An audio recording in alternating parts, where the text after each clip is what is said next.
Pagdating sa mga araw na to, marami pa rin nagbabatian ng Happy New Year. At lagi naman yan ang ating dalangin para sa isa't isa.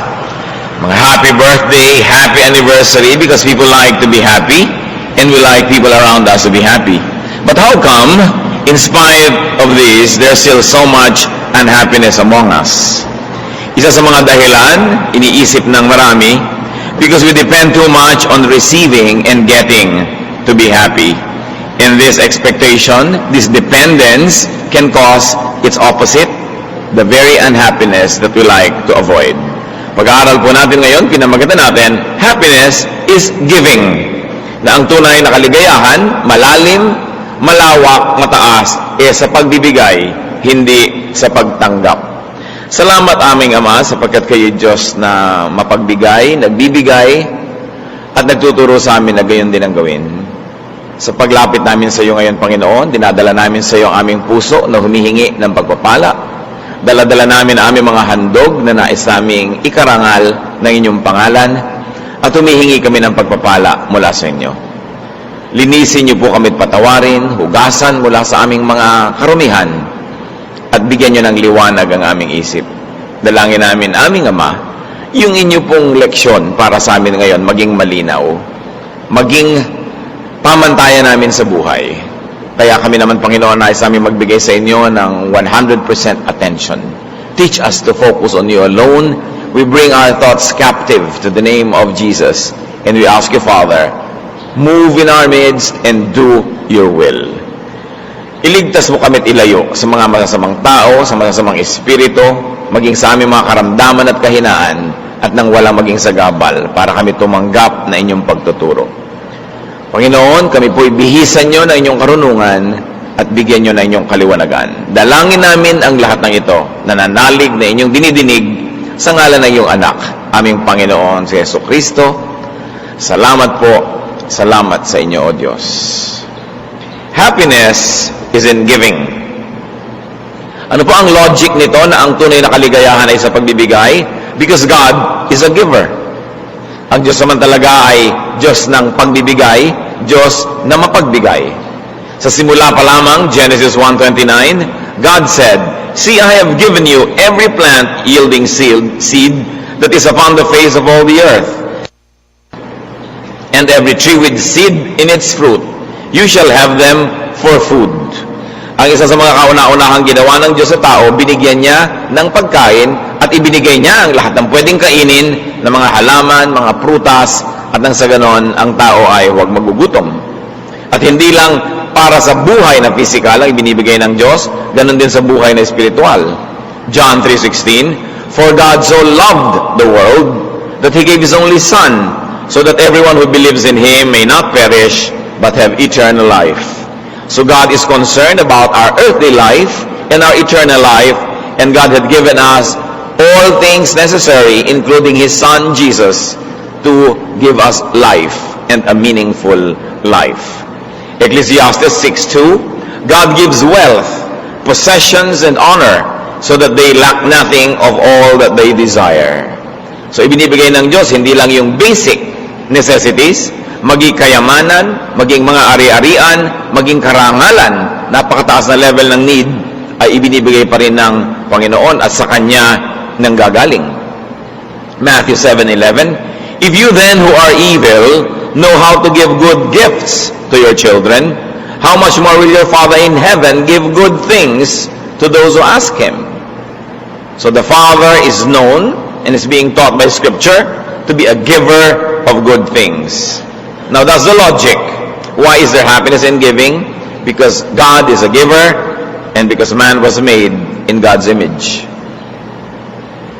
Genesis 1:27, "So God created humankind in His image." So kung ang Diyos ay mapagbigay at likas sa Diyos ang pagbibigay at nilikha ng Diyos ang tao sa Kanyang wangis, sa Kanyang anyo, kung gano'n ang original na anyo ng tao ay mapagbigay. Mahilig at gustong magbigay. Man's primary nature is to give. Likas, natural sa tao ang nais niyang magbigay. And man is very godly and very happy when he gives because that is being true to form.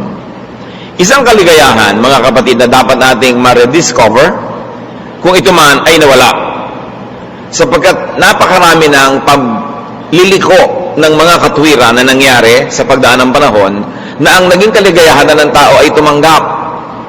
At kaya tuloy napakarami niyang lungkot na nararanasan sapagkat napakarami niyang gustong tanggapin na hindi niya natatanggap. Samantalang kung madidiscover niya muli ang kaligayahan ng pagbibigay, mas may control siya sa kanyang kaligayahan. Sapagkat kung liligaya kayo ayon at nakabatay sa ibinibigay sa inyo ng iba, wala kayong power doon. Paano kung hindi ibigay? Hindi malungkot kayo. Samantalang kung ang kaligayahan natin ay iuugat natin sa pagbibigay, kayo ang nagpapasya kung magbibigay kayo, ang kaligayahan nyo ay nasa inyong kamay. Mas madaling lumigaya kung controlled mo yung pinagmumula ng kaligayahan. At kung sasanayin mo ang iyong sarili na bumalik doon sa dating anyo ng tao na kaligayahan niya ang pagbibigay kaysa pagtanggap, mas madaling lumigaya. Kung aasam-asam ka, namamalimos, hihingi-hingi, susunod-sunod para tanggapin mo yung ikaliligaya mo, nasa kamay ng iba ang iyong kaligayahan. Pero kung ikaw sa iyong pagbibigay ay sumasaya, gusto mo sumaya, di magbigay ka, hawak mo ang susi para ka sumaya. Sabi sa Acts 20:35, it is more blessed to give than to receive. Siyempre, nabaluktot na yan ng sanlibutan na akala natin mas masarap tumanggap. Pero ang salita ng Diyos ang nagsasabi, mas malaking pagpapala ang pagbibigay kaysa pagtanggap. This happiness has to be rediscovered, especially by those who have lost them. Deep happiness, deep satisfaction is not in keeping. It is not in getting, it is not in having. Hindi diyan sa paghahanap, sa pagkuha, at sa pag-maintain ng mga bagay na gusto natin, hindi diyan nakasalalay ang tunay na kasiyahan.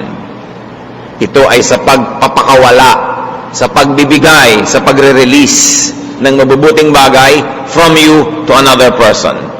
Proverbs 11:26, the people curse those who hold back grain, but a blessing is on the head of those who sell it. Ang konteksto nito ay kung merong taggutom, yun daw maraming mga pagkain na hindi nagbebenta sa mga taong nangangailangan bumili nito, yan daw mga yan ay isinusumpa ng tao. Pero may pagpapala dun sa nagbibigay, nagbebenta sa panahon ng kasalatan. In other words, they share. At yun pong may mga tao na may masamang iniisip laban sa atin, may sama ng loob, may galit, people who curse us. You read the Bible and you will find that curses have power, may effect. Kaya habang dumadami ang iyong hindi binibigyan, habang dumadami ang iyong tinatanggihan, dumarami ang iyong pinagdaramutan, marami ang nag-iisip ng negative laban sa iyo.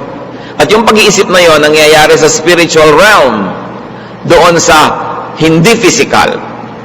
And because you also have a spirit, and these people have their own spirits, when their spirits curse your spirit, in the spiritual world, you get affected. Mahirap ipaliwanag, pero nangyayari.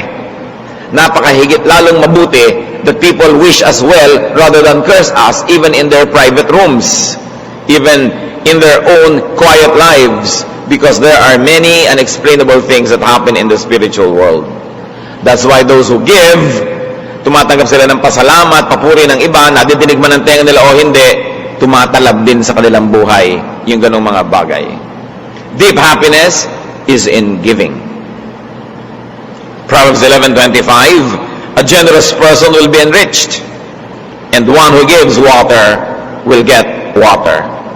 So nakita po natin ang isang dahilan ng kaligayahan, sapagkat pag ikaw'y mapagbigay, lalo kang papayamanin ng Diyos.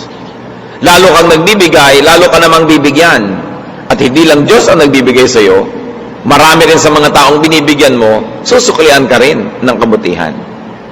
Bihira naman yung ginawan mo na ng mabuti, masama pa ibinalik. So pag nagkaroon niya ng pagkakataon, hindi man ngayon, sa darating na panahon, susuklian din niya ang kabutihan mo. So yung pagbibigay, nagbibigay sa iyo ng kaligayahan, dun lang sa paglabas ng mabuting bagay mula sa iyong kamay, patungo sa iba, may ligaya na, lalo na kung bumalik pa yon at sinuklian nila. Isang napakahalagang bagay na dapat nating unawain kung gusto nating mas sumaya ang ating buhay. Letting go, giving, is pleasurable. Look at bodily functions. Halos lahat ng ginagawa ng ating katawan na pagbibigay, paglalabas ng mga nandun sa loob, ay masarap, masaya, at malusog. Pinawisan ka, lumabas yung pawis mo, ang ganda ng feeling. Lumulusog ka. When you defecate, when you urinate, pleasurable. Subukan mong pigilin yan at huwag mong palabasan kung hindi nalason ka. And many people are actually being poisoned by keeping toxic things inside of them instead of giving it. At alam niyo mga kapatid, ang isa sa mga nakakalason pagka hindi mo ibinigay, kinimkim mo lang sinarili, kahit pag-ibig. Mga pag-ibig na hindi maibulala, sabi nga nila, nagiging tagyawat. Mga pagmamahal na hindi mo ipinapahayag, pinipigil-pigil mo lang, nagkakasakit ka. Hindi ka mapakali, balisa ka, mahirap. Kaya dapat talaga yung ganitong mga bagay, ibinibigay. We are made poor by what we keep, made rich by what we give away. In stretching it, we are made sad by what we keep, and happy by what we give away. Yun ang likas ng tao. Kung napapansin niyo na may mga taong lalo nila ikaliligayang magmaramot, magsarili, mangamkam, at huwag magbigay, that is the distorted image of man. That is not the original image of man made after the very personality of God. At makikita natin na yung mga mararamot, nagkakaroon man ng kasiyahan sa pagdaramot nila, sa kanilang pangangamkam, pero hindi rin talaga tunay na maligaya. At sila sinusundan-sundan ng mga kakambal nilang problema, mga kakambal nilang pag-aalala, pag-iisip, pagkabalisa, dahil yung bagay na dapat ipinamimigay para maging bulaklak, iniingatan nila, nagiging sugat tuloy sa kanilang puso. Now, why does giving bring happiness? Because when we give, God is pleased. As we have already mentioned, God is a giver. So when we give, God is pleased. Pag natutuwa sa iyo ang Diyos, alam nga namang hindi ka sumaya. Alam nga namang hindi ka niya pasayahin at hindi makagawa ang Diyos ang paraan para sumaya ka. What's more, when we give God pleasure because God commands giving. Proverbs 3:27, do not withhold good from those to whom it is due when it is in your power to do it. Isa sa mga karunungan na itinuturo sa atin ng kawikaan, huwag mong ipagkait ang anumang magandang bagay, lalong-lalo dun sa mga karapat-dapat na tumanggap nito. Pag ipinagkait mo yan, meron niyang kalungkutan na bibigay sa iyo kahit hindi mo napapansin na doon pala nagmumula ang kalungkutan. Pag merong bagay na dapat mong pakawalan at ibigay sa iba, at buong katigasan ng ulo mong hinawakan at sinarili, magiging kalawang sa iyong sariling bakal. Magiging lason sa iyong espiritu sa halip na naging pagkain ng espiritu ng iba. Parang yung manna that was being given by God from heaven. Noong mga Israelita ay nasa disyerto at wala silang makain, umuulan ng pagkain mula sa langit. At ibinili na sa kanila, kunin mo lang yung kailangan mo. Bukas uulan uli niyan. Yung mga ibang makasarili, nagtago, nag-imbak ng lampas sa kanilang kailangan. At nung makita nila anong nangyari, inuod, nabulok, nasira. Kasi kumukuha sila ng hindi naman nila kailangan, iniimbak nila, itinatago nila, nabulok lang. At napagalitan sila tuloy. Sinabi na sa inyong huwag kayong kumuha ng di nyo kailangan kasi sa pagkuha nyo, baka yung may kailangan nun, nawalan tuloy. Ang dami-dami yung tuwalya sa cabinet nyo, ang dami-daming pamilya, iisa yung tuwalya, nagkakahawa-hawa na sila ng galis. Ang dami mga tao, walang kadamit-damit, tapos ang dami mong ekstrang damit, di mo kailangan. Kahit hindi nyo nakikita, literally na nabubulok yon sa cabinet nyo, in the spiritual world, nabubulok yon at nilalason kayo kasi hindi nyo kailangan, iniingatan nyo. Samantalang kailangan ng iba. So, ang napakaganda, yung pawalan mo yan at nang may makinabang at natutuwa ang Diyos pag ginagawa mo yon, papasayahin ka. At kung ikaw na ngayon ang may kailangan, alaga namang hindi ka bigyan ng Diyos, samantalang sumunod ka sa iniuutos niya na ibigay mo yon sa iba. Pag ito'y muli nating naunawa, mas maraming kasiyahan na mararanasan ng tao.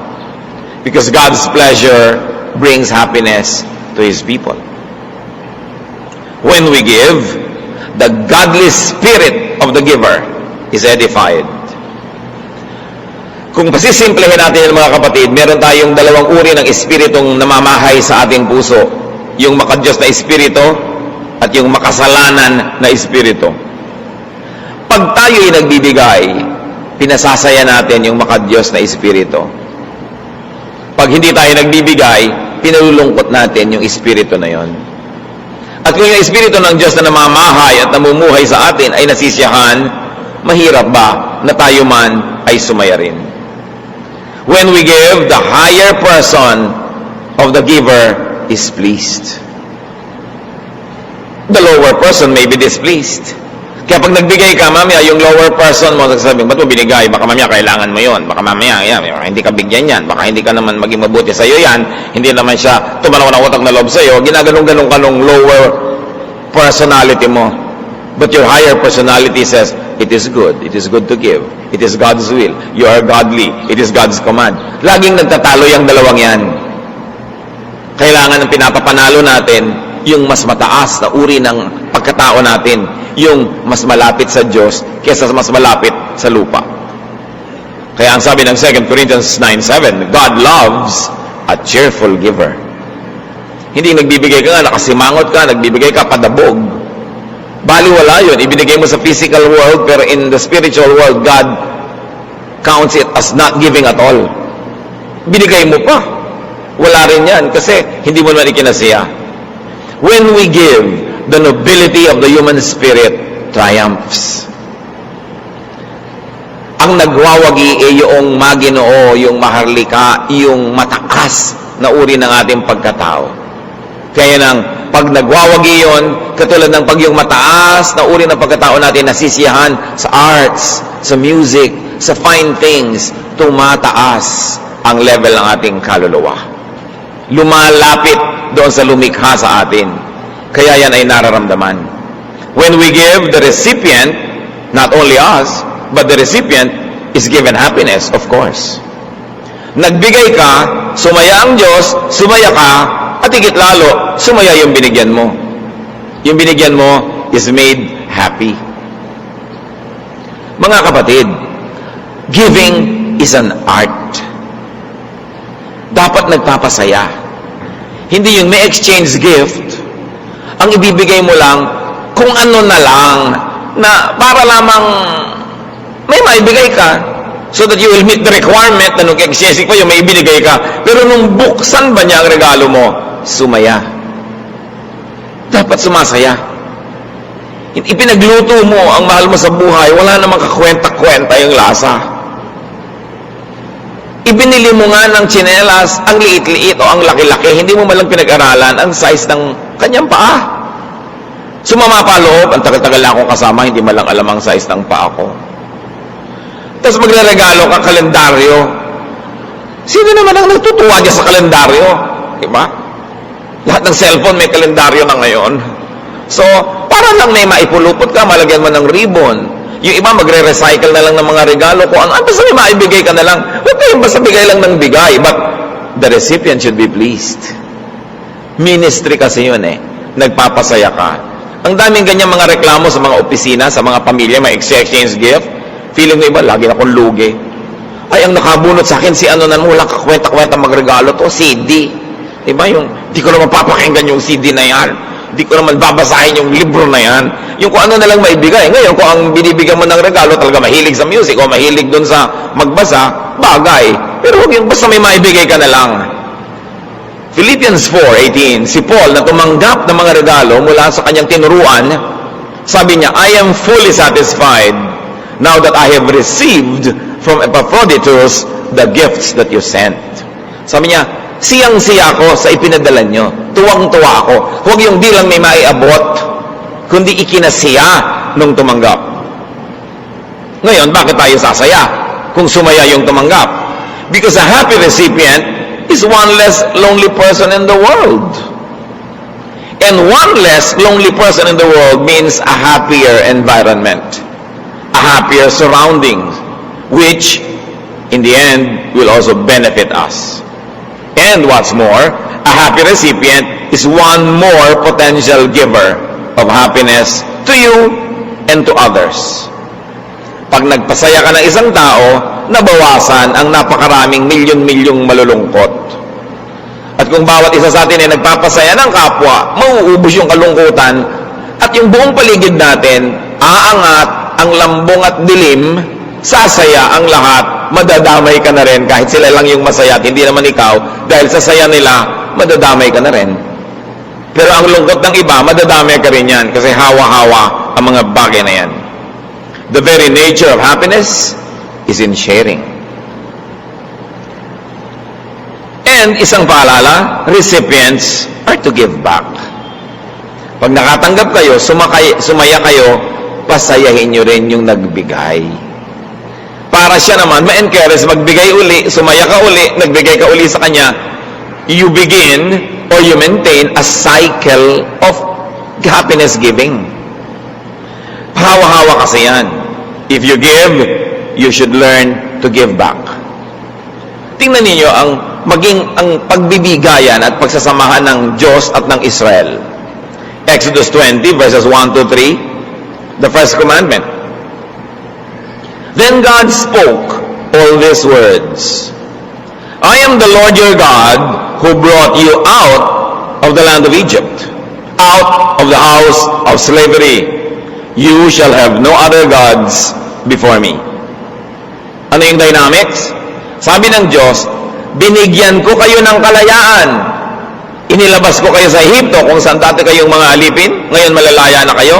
Binigyan ko kayo ng kalayaan, pues ibigay niyo sa akin ang inyong pagsamba. Baka naman matapos ko kayong palayain, sa ibang Diyos pa kayo magsisimba. Baka naman matapos ko kayong pagpalain, sa iba pa kayo magdala ng offering. Ibang pangalan pa ang parangalan nyo dahil maraming mga Diyos na kukumpit-kumpit dyan sa mga lugar na yan. May Diyos ng ganyan, may Diyos ng ganon. Kaya sabi ni Yahweh, ako huwag nyo kakalimutan, ako, hindi sila ang nagpalaya sa inyo. Anong kapalit? Ako ang sasambahin nyo at hindi sila. It is a transactional relationship. Tinanggap mo yung kalayaan, tinanggap mo yung pagpapala, pues gawin mo naman ng iyong bahagi, ibigay mo ang iyong pagsamba. Hindi pwedeng tumatanggap ka kung wala kayo binibigay.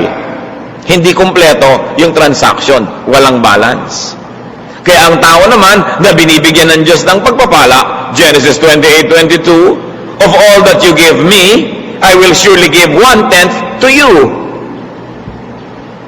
So, o Diyos, ibinibigay niyo sa akin ng lupa na pinagtataniman ko, ibinibigay niyo ang mga kailangan ko, lahat ngayon ang ibinibigay niyo sa akin, ibabalik ko sa inyo ang ikapu. Transactional. Hindi pwedeng tanggap ka ng tanggap kasi hindi ka nagtatithe. Binibreak mo yung cycle of giving and receiving, giving and receiving. So, ano mangyayari? You just get and forget. Di pag hindi ka nagbigay, naputol. Hindi ka na rin bibigyan. Putol na ang bigayan. Kaya merong pananagutan. Even in the Bible, relationships are transactional. Lahat ng relasyon, mga kapatid, transactional. At huwag niyong masamain yung transactional relationship. Yun talaga. Magulang, inaalagaan mo ang iyong anak habang sila'y bata. What is the other side of that? Bata, pag tumanda ka, ang magulang mo, siya naman ang aalagaan mo. Transactional yan. Hindi mo yan dapat i-break.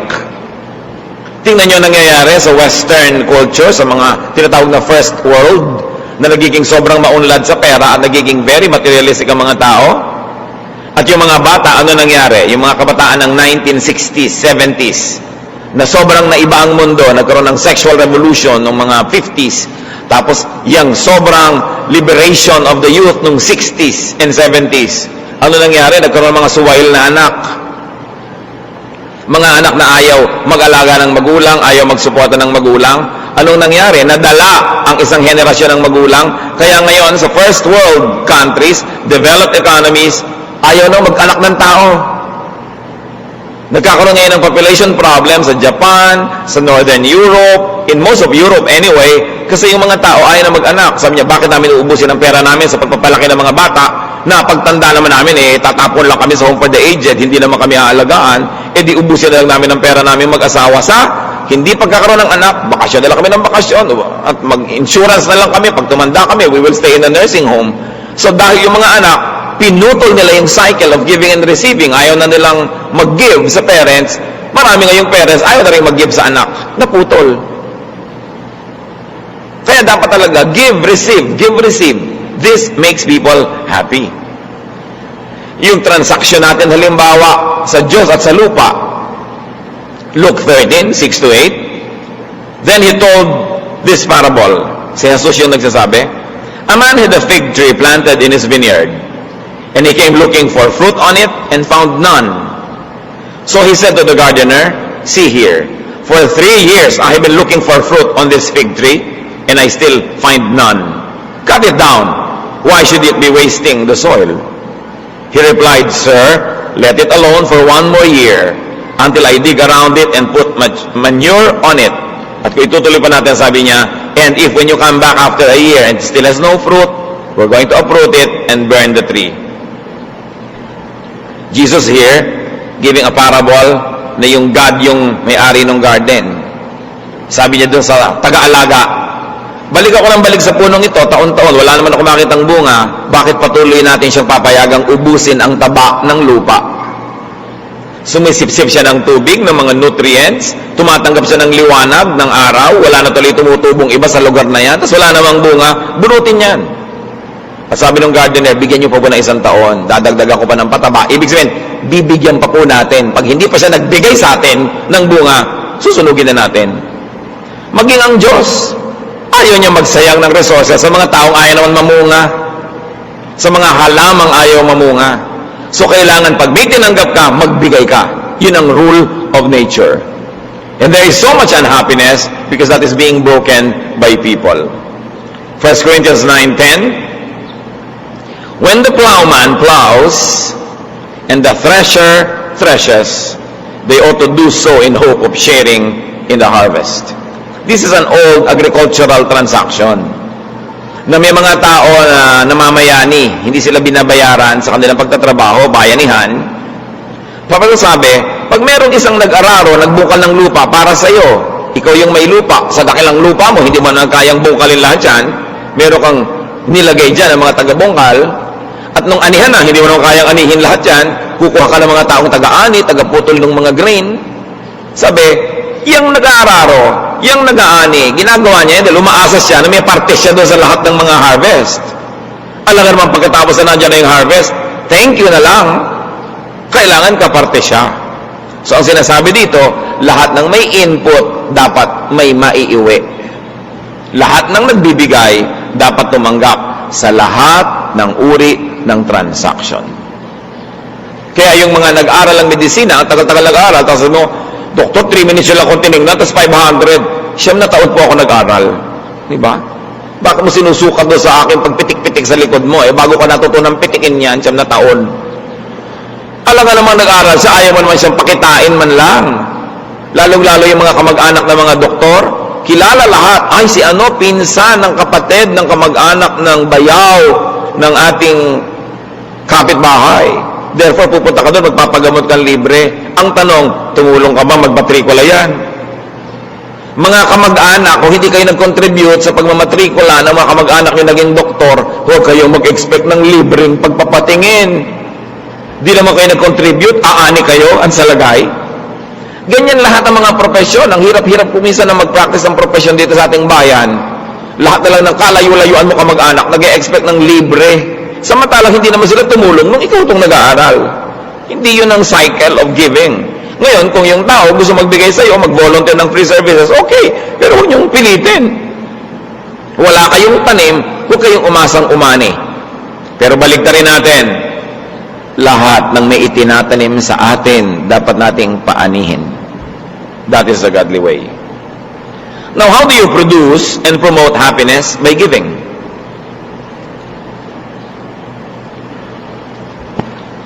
Give to those who deserve it. Nag-aral yung tao, bayaran mo ng professional fee. Kung may discount ka man, salamat. Pero ba't ka may discount? Nagne-negosyo yung tao, may tindahan, may grocery, may whatever. Sister, meron bang discount? Bakit ka humihingi ng discount? Ayaw mo siyang tumubo? Patayin mo na lang. Saksakin mo, lasunin mo. Total gusto mong patayin eh. Di ba? Yung gusto mo siyang ma-deprive ng income, ayaw mo siyang kumain, ayaw mo siyang magkapera, eh pinapatay mo na siya nun. Indirectly lang. Don't expect discounts. When they give it to you, salamat.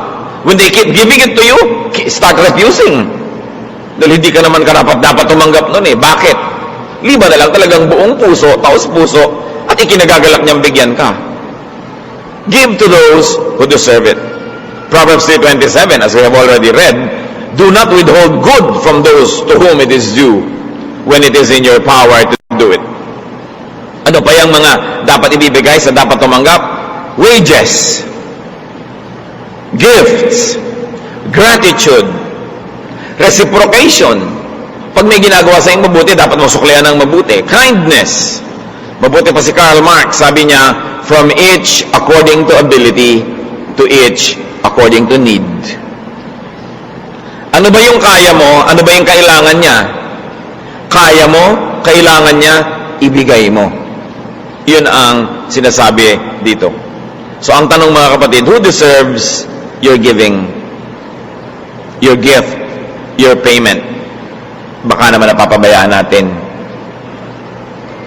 Paalala, baka merong marapat tumanggap ng inyong pagtingin, ng inyong pagmamahal, ng inyong pagtulong, ng inyong pagsuporta, tapos napapabayaan nyo.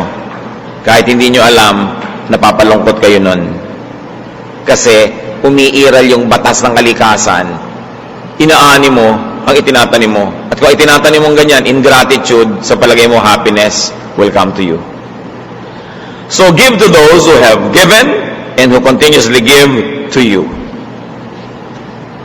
Huwag tayong masanay na laging nasa receiving end. Yung mga estero, kaya mabaho, they always receive, but they do not give.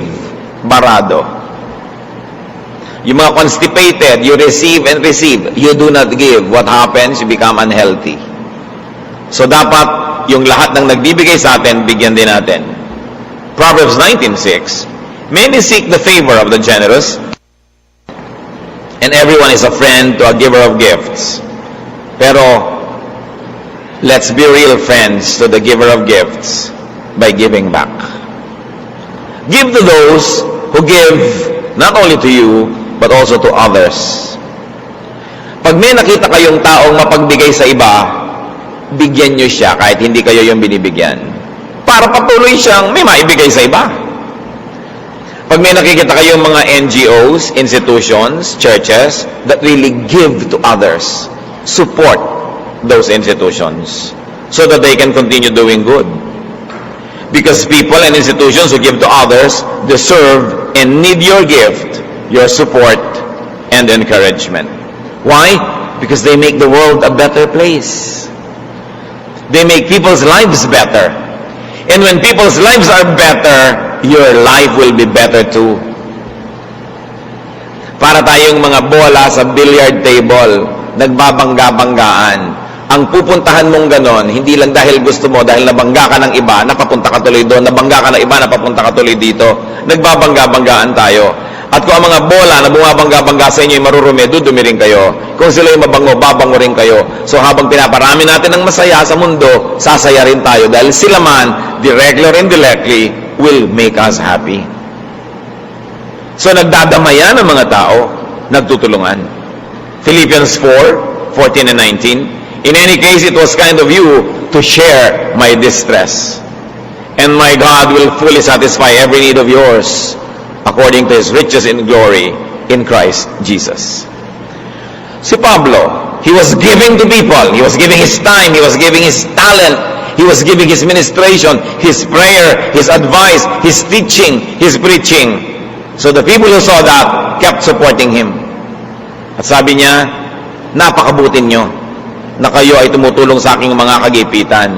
At ang Diyos na nakakaalam niyan, ang siyang magsusukli sa inyo. At bibigyan niya kayo ng kasiyahan ayon sa napakayaman niya na kalagayan. So nakikita natin na hindi mo ako natutulungan, pero tumutulong ka sa iba.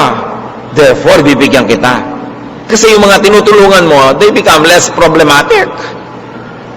Pag nakakatulong ka sa tao, hindi na sila nagiging mga pabigat, hindi na sila nagiging mga konsumisyon, di ba makikinabang din ako nun, directly or indirectly, so I should support you.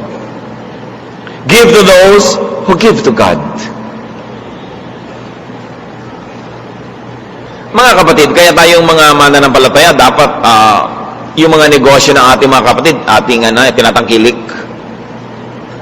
Pag bumili ka sa tindahan ng isang hindi mananampalataya, kanyang-kanya na lang yun. Baka dalhin pa niya sa masama yung pera.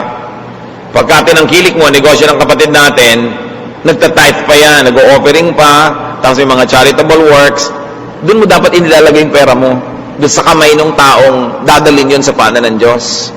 Kaya dapat kinikilala ninyo. Kaya nga tayo kumisa, nagka-trade fair, gumagawa tayo ng mga trade bazaars, tiyangge-tiyangge.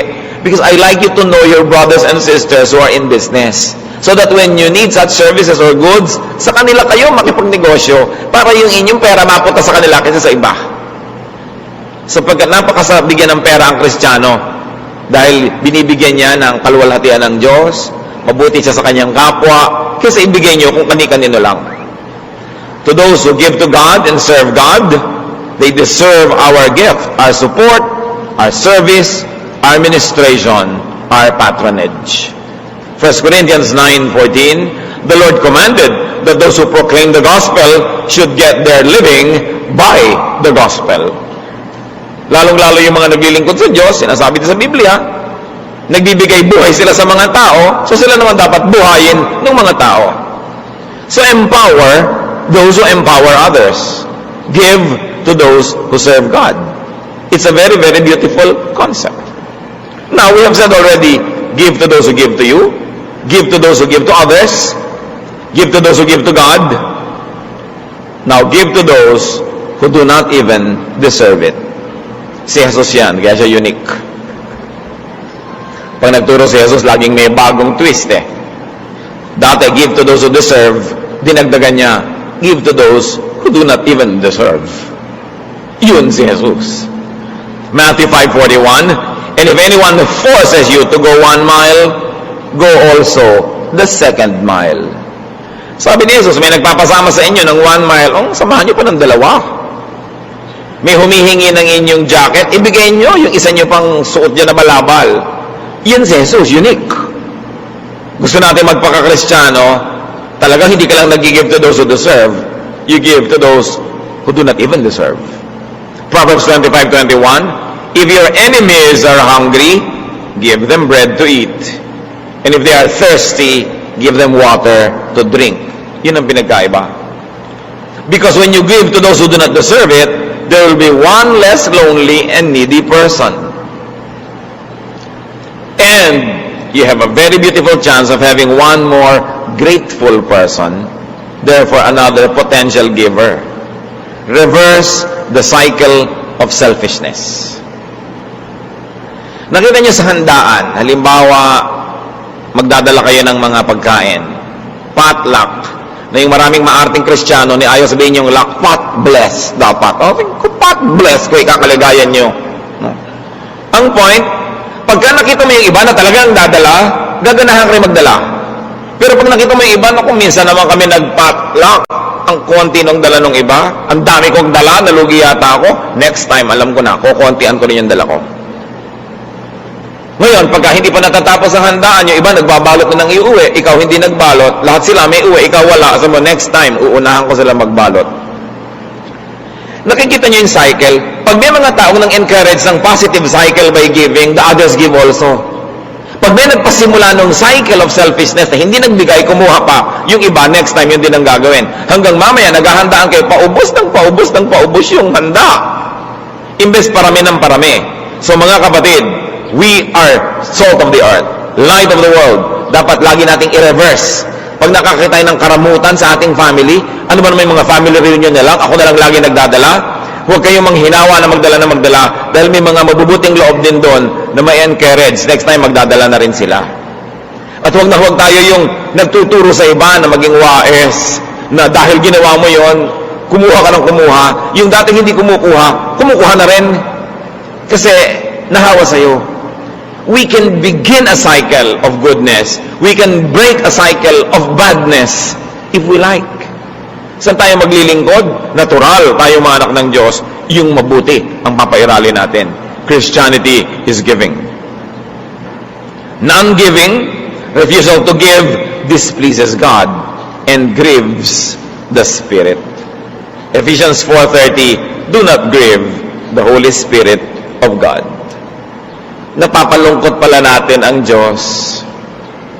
Pero ang maganda doon, pwede rin natin pasayahin. So pasayahin na lang natin siya. Si David, nung humingi siya ng pagkain kay Nabal, siya ay tinanggihan, samantalang dapat naman siyang bigyan. 1 Samuel 25:37-38, in the morning, when the wine had gone out of Nabal, his wife told him these things, and his heart died within him, he became like a stone. About 10 days later, the Lord struck Nabal and he died. Itong mayaman na tao na ito, dapat magbigay kay David at sa pangkat ni David ng pagkain dahil meron siyang piyesta at sa haba ng panahon, hindi naman sila minolestya, ginalaw, ninakawan ng grupo ni David who controlled the countryside. Humingi sa kanya ng pagkain dahil pista naman, hindi siya nagbigay. Binalak ni David na salakayin ang kanyang tahanan at patayin lahat ng lalaki doon. Pero napigil ni Abigail, yung asawa ni Nabal. Dahil si Abigail, nagbigay David, huwag mo na kaming patayin, bibigyan na lang kita. Sorry, ako may kasalanan yan. Ako dapat ang nagpabigay sa'yo kasi ako ang woman of the house. Inako nitong si Abigail ang kasalanan. So hindi natuloy na imasakar ni David yung buong sambahayan ni Nabal. Yung Nabal, lasing na lasing, hindi niya alam na he could have died that night. Nung hindi na siya lasing kinabukasan, nung sinabi ng kanyang asawa, alam mo, muntik na tayong patayin lahat dito. Kasi ikaw, hindi ka nagbigay kay David eh. Nung nalaman ni Nabal, ano nangyari? Na paralyzed siya, bigla. At matapos ang 10 araw, sabi ng Biblia, the Lord struck him. Pinatay siya bigla ng Diyos. No? Hindi kasi siya nagbigay, dapat siya nagbigay. Hindi man tayo napaparalyze physically, mga kapatid. Hindi man tayo namamatay physically. Pag hindi tayo nagbibigay sa dapat nating bigyan, God strikes us. And there's a certain part of us that gets paralyzed. There's a certain part of us that dies. And if we are so spiritually blind, we are not even aware of it. And we go on in life wondering why we are not happy, why we are not prosperous, why we are miserable. Nagkukulang siguro tayo sa pagsusukli ng kabutihan sa dapat nating suklian. Non-giving frustrates and hardens others. Non-giving teaches others to be selfish. Non-giving promotes selfishness. Pag di ka nagbibigay, tinuturuan mo ang iba na maging maramot din kasi hawa-hawa. But Christianity reverses that. Sa Acts 2:44-45, all who believed were together and had all things in common. They would sell their possessions and goods and distribute the proceeds to all as any had need. Akala nyo komunismo ang umimbento niyan, sosyalismo? No, mga Kristiyano. Pinagsama-sama nila ang mga ari-arian, yung mga mayayaman, nagbebenta pa ng mga lupa pag may nangangailangang kapatid. Pero syempre, yung mga nakakatanggap doon, nagbibigay din ng iba namang pagmamahal at pagtulong doon sa mga may kaya. Iba naman ang kailangan nun siguro. Kasi kung yung mga binibigyan mo, hindi rin nagsusukli, sooner or later, mamamatay na rin yung espiritu na yon ng pagbibigay. Kaya kailangan laging binubuhay yon. Pag binigyan ka, bigay ka rin. Para hindi siya mawala ng gana. Napaka-importante sa mga pamilya, lalo kayo mga panganay, magbigay kayo ng mabuti sa inyong mga kapatid. Promote a culture of giving. Kasi kadalasan pag ating mga ate, kuya, mararamot, yung mga younger children, nagiging maramot din kasi lumaki sila sa ganong atmosphere. Pag yung mga tiya natin, mga tiyo, ang kukunat, ang dadamot, usually nagiging ganon din tayo sa ating mga pinsan at maging sa mga magiging mga pamangkin natin. Kaya tayo na mayroong kakayanan na mag-impluensya ng mga younger people in our family, promote a culture of sharing, a culture of giving. Lahat tayo makikinabang din doon. Many people seek happiness through receiving. That is the weak part of it because it is totally dependent on others. It is reactionary, it is disempowering.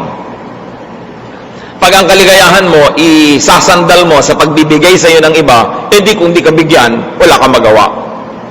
The more active and fruitful way to seek, to produce, and multiply happiness is by giving. Because giving is within your control. You have it in your hands. So much unhappiness, in fact, so much sadness is caused by our refusal to give. And so much unhappiness is caused by our rejection of people's request. Pag may tao po na mangungutang sa inyo, liba na lang sobrang makapal yung tao na yon at sobra talagang manggagamit at sobrang linta. At alam nyo naman kung yun ang taong yun ay ganon. Liba na lang ganon, bago yan nakapagsabi, kutakot-takot na ikot at timing. Kutakot-takot na pakikiramdam. Pag ang tao'y uutang, hihingi, magsasabi, magpapaalam, ikot ng ikot, tatanungin, maganda ba ang mood? Kumain na ba? Puyat ba siya? Masaya ba? Hirap na hirap bago makapagsabi ang tao kung siya'y totoong tao. Mga kapatid, pag may nagsabi, may humihingi, may nagpapaalam, may nagsusumamo, merong ipinapakiusap, isipin nyo na lang, napakalaking pag-iipon ng lakas ng loob ang ginawa niya para lang magsabi sa inyo. Para nyo lang biglang biguin. So, ang sinasabi sa Bible, give to those who deserve when it is in your power to do so. Huwag kayong manghiya. Do not refuse people flatly. Just because you happen to hold power in your hand at the moment. Because you don't know, sa isang iglap, malipat sa kanya yung kapangyarihan at kayo naman itong kailangang mamalimos. Kayo yung kailangang humingi. Gusto kong bigyan ng diin, liba na lang ang taong ito, notorious talaga sa pagiging linta, na pwede nyo talaga i-refuse dahil sinipsip na ang dugo nyo sobra. Liba na lang ganon. Kung kaya nyo, mga kapatid, huwag kayong tumanggi. Mahirap yung nakakasugat tayo ng damdamin, nakakasakit tayo ng kalooban. At yung taong tunay na tao, yung taong may hiya, yung taong may paggalang din naman pagtingin sa sarili niya, sobrang pagpapakababa ang kailangan niyang gawin para siya manghingi. The least we can do as humans is to respect the basic dignity of the one asking and give when it is in your power to do so. Kasi pag tumanggi kayo, hindi nyo lang tinanggihan, halimbawa, nabigyan siya ng kung ano, may iba pang kahulugan yun. Babasahin niya yon na pagtanggi sa kanyang buong pagkatao. Hindi naman ma-isolate ng tao yun na ang tinanggihan lang niya yung request ko. Ang iisipin niya, hindi niya ako mahal, wala siyang paggalang sa akin, wala siyang pagtingin, lalaki yung sama ng loob. At pag sumama ang loob sa'yo na isang tao, lalo't ikaw yung may kasalanan, may talab sa'yo yun, may balik. Proverbs 11:17, those who are kind reward themselves. Yun daw mabuti ang talagang binibigyan nila ng gantimpala, sarili din nila. Una, dahil sumaya sila sa pagbibigay. Pangalawa, yung binigyan nila, magbibigay din yun. At hindi man, sumaya naman yun, nabawasan ang malulungkot sa paligid, nakinabang ka rin. At sinasabi sa Galatians 6:7, you reap what you sow. Kung anong itinatanim mo, aanihin mo. So magtanim ka na lang na magtanim na mabuti, magbigay ka ng magbigay ito yung kaya mo, kasi aanihin mo rin yon. Kung hindi naman, nauna ka na umani.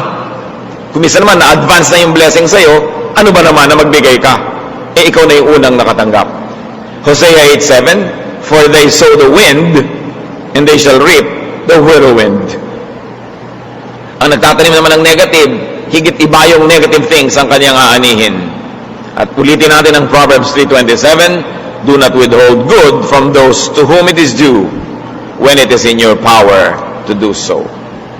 Sa Nehemiah 13:14, pansinin niyo ang pagdarasal.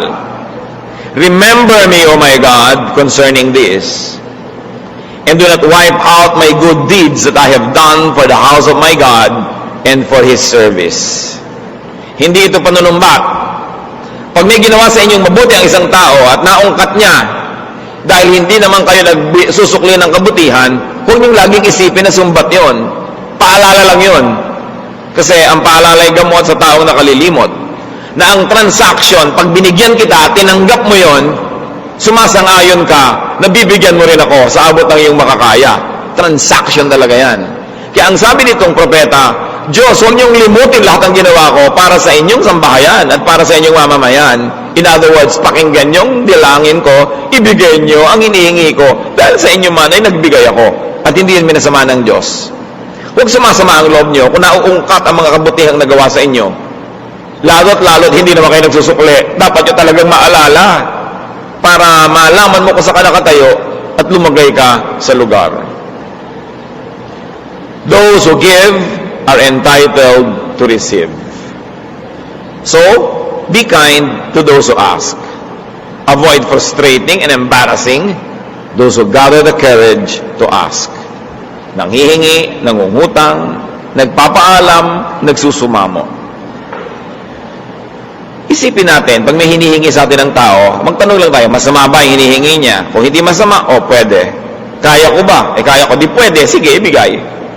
Because giving is just another way of paying or repaying. Or you might want to look at it, it's just another way of investing. Because when you make people happy, you actually enable them to make you happy as well. Napaka-importanting maging masaya sa buhay. Pero dapat naman natin unawain kung anong susi para tayo sumaya. Take more control of the happiness factory. Do not depend on givers. Be the giver yourself. Sa itong bagong-bagong taon pa lamang, sa mga bagong-bagong taon ang nag-birthday, sa bagong-bagong taon ang nag-anniversary, tanong mga mag-asawa, are you really giving enough to the satisfaction of your partner? Hindi sinasabing just give it, to the satisfaction. Nasisiyahan ba ang binibigyan nyo? Are you just giving little bits and bits and bits? Nasisiyahan ba yung kumakain o nabibitin lang? Binibigyan nyo ba ng ganap na kasiyahan? When you make others happy, you are actually positioning yourself to be happy as well. Salamat, Panginoon, dahil kami patuloy niyong tinuturuan. Binibigyan niyo kami ng kakayahan na maunawa ang susi ng kasayahan sa buhay. Allow us, Lord, to make applications of this in our daily life.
Anh ơi, mơ mộng mình thức xa xôi, không làm về tình ái muôn nơi sống cho là trong kiếp đây thôi, đâu quan tâm gì chuyện đời. Thế mà lại nằm tương tư ông tầm bà mũi xa tơ, đêm nằm trộm nhớ mơ mơ về ai. Thì ra anh yêu rồi, từ ánh mắt nụ cười, từ đôi môi gọi mưa sao xuyên lòng anh. Thì ra mấy em rồi, ngày hay đêm ôm lời, chỉ nghĩ đến em thôi, đó là do anh đã yêu rồi, anh đã yêu rồi, anh đã yêu rồi. Oh, oh, anh đã yêu rồi, anh đã yêu rồi, anh đã yêu em mất rồi.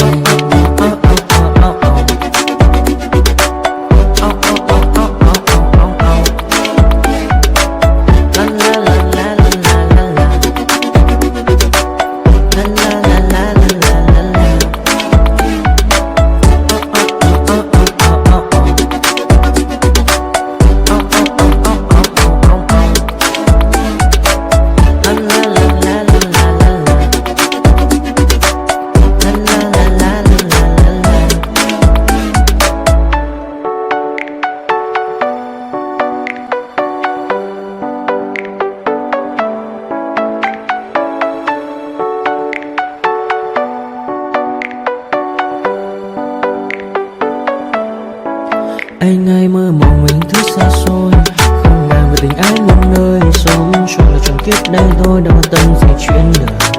Thế mà lại nằm tương tư ông tầm bà mũi xa tơ, đêm nằm trộm nhớ mơ mơ về ai.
Silhouettes of you are like a taunt.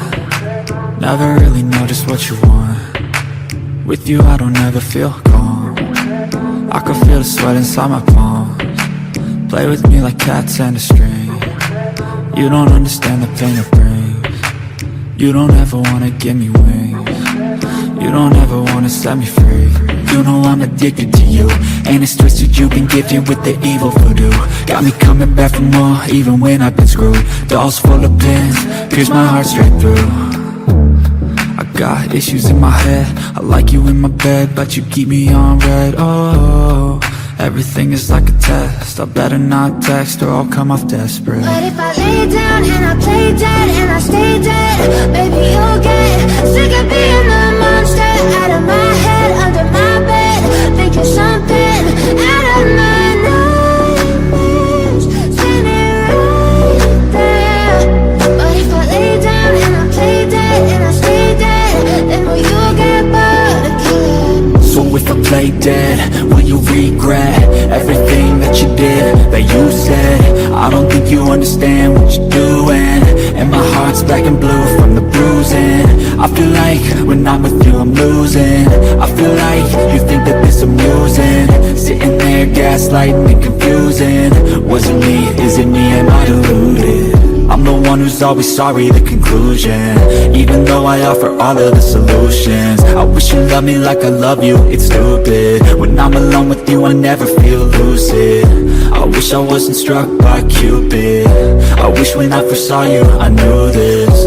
When I'm with you I feel so useless, I feel diluted, my heart's been wounded. Silhouettes of you are like a taunt, never really know just what you want. With you I don't ever feel calm, I can feel the sweat inside my palms. Play with me like cats and a string.